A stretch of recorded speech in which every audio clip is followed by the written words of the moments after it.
comment ils ont réussi à mettre sur pied un système de résistance qui a bousculé l'Occident. Et c'est ce qui fait que nous initions la campagne contre le franc CFA. C'est ce qui fait qu'après la campagne contre le franc CFA, nous initions la campagne contre les bases militaires. Et c'est la campagne contre les bases militaires qui accélère le processus de déstabilisation des présidents marionnettes. Pourquoi je vous dis tout ça?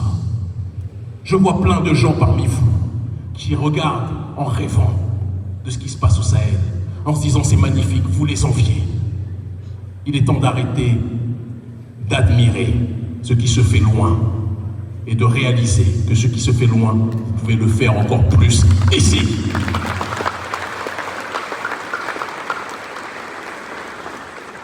Qu'est-ce qui empêche, avec aujourd'hui l'aide d'Internet, d'organiser des mobilisations contre les différents adversaires de la population, ceux qui pillent les ressources du pays? Numéro 1, les puissances néocoloniales qui se présentent comme vos amis. Numéro 2, et troisième point, contre ceux qui acceptent d'être instrumentalisés pour déstabiliser le pays. Qu'est-ce qui vous empêche de vous mobiliser pour cela? Qu'est-ce qui vous empêche de vous organiser comme les gens se sont plaints, se sont mobilisés contre les détournements de Pétro-Caraïbes, etc. Qu'est-ce qui empêche notre peuple ici à Haïti de commencer des mobilisations contre ceux qui sont les ennemis en réalité identifiés? Il faut que chacun d'entre nous se pose des questions. Le seul ennemi que nous avons, ce sont les limites que nous fixons. Les seuls ennemis que nous avons, c'est l'absence de foi en nous-mêmes. Les seuls ennemis que nous avons, c'est le manque de confiance en nous-mêmes. J'ai lancé un appel aux gangs. J'ai eu plusieurs chefs de gang qui, depuis le début de notre séjour, nous ont contactés. Nous allons rendre public d'ici quelques jours leurs propositions par rapport à l'appel que j'ai lancé. J'ai dit aux chefs de gang qu'ils devaient baisser les armes contre le peuple. Parce que les ennemis des gangs, ce n'était pas le peuple haïtien, c'était ceux qui leur donnaient les armes pour tirer sur le peuple haïtien. Vous allez être surpris d'apprendre d'ici quelques jours que des chefs de gang parmi les plus puissants ont compris le message que nous avons lancé et sont prêts à cesser de pointer les armes sur le peuple et de s'organiser comme une force citoyenne pour résister contre le système néocolonial comme tel.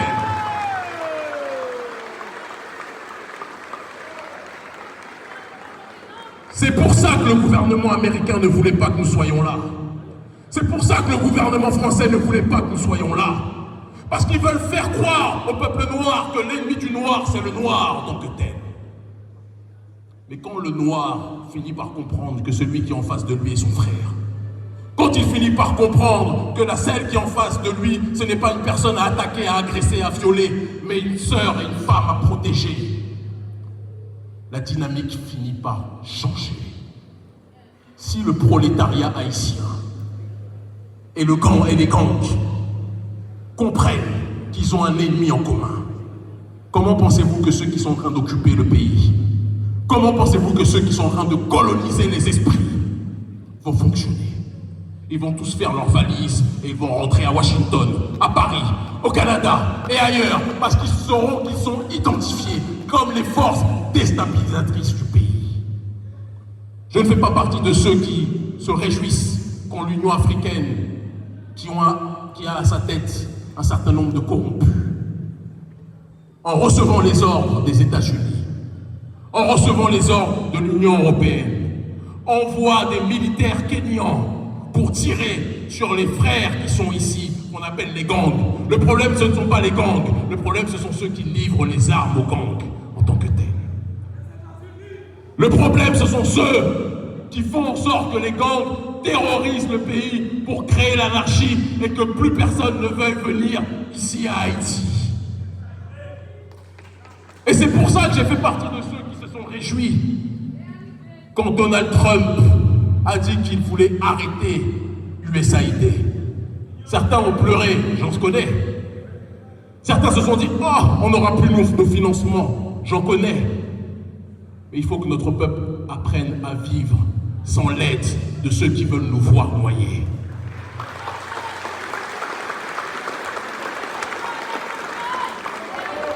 C'est lorsque, et c'est vous, peuple haïtien, qui nous avez montré l'exemple au niveau mondial.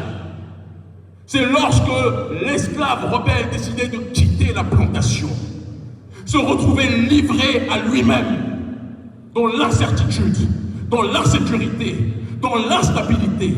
C'est dans ces moments-là de transcendance et de dépassement que l'esclave rebelle finissait par trouver sa voie pour agir dans le cadre de l'autodétermination. Nous n'avons pas besoin de l'aide des gens qui se considèrent comme les messies d'Haïti. Le seul messie d'Haïti, c'est l'haïtien et l'haïtienne en tant que tel. Le seul messie d'Haïti ne peut pas venir de Washington, de Paris ou du Canada.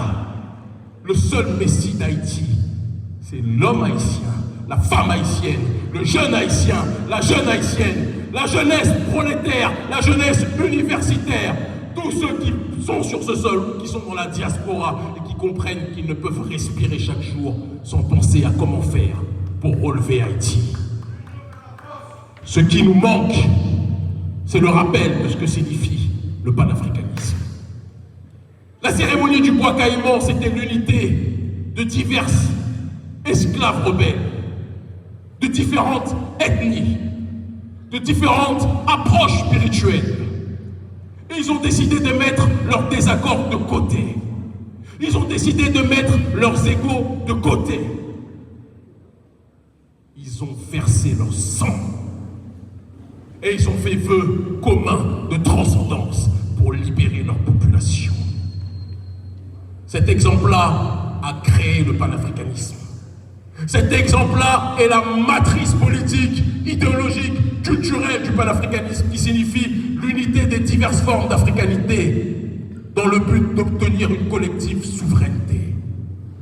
Il n'y aurait pas de révolution haïtienne à travers cette cérémonie du bois caïman, il n'y aurait pas eu la révolution panafricaniste. Il n'y aurait pas eu de Marcus Garvey, il n'y aurait pas eu de Malcolm X, il n'y aurait pas eu de Kwame Nkrumah, il n'y aurait pas eu de Thomas Sankara, il n'y aurait pas d'Ibrahim Traoré aujourd'hui s'il n'y avait pas la démarche de révolution haïtienne en tant que telle. Mais comment pouvez-vous inspirer le reste de l'humanité noire et ne pas comprendre que si vous êtes les inspirateurs, vous devez réactiver cette pensée en vous-même? Vous n'avez même pas besoin de Kémy Séba. Vous n'avez même pas besoin d'urgence panafricaniste. C'est nous qui avons besoin de vous. C'est le monde noir qui a besoin d'Haïti. C'est le monde noir qui a besoin de votre réveil. C'est le monde noir qui a besoin de votre résurrection. C'est le monde noir qui a besoin que vous remettiez plus que jamais dans vos cœurs et dans votre esprit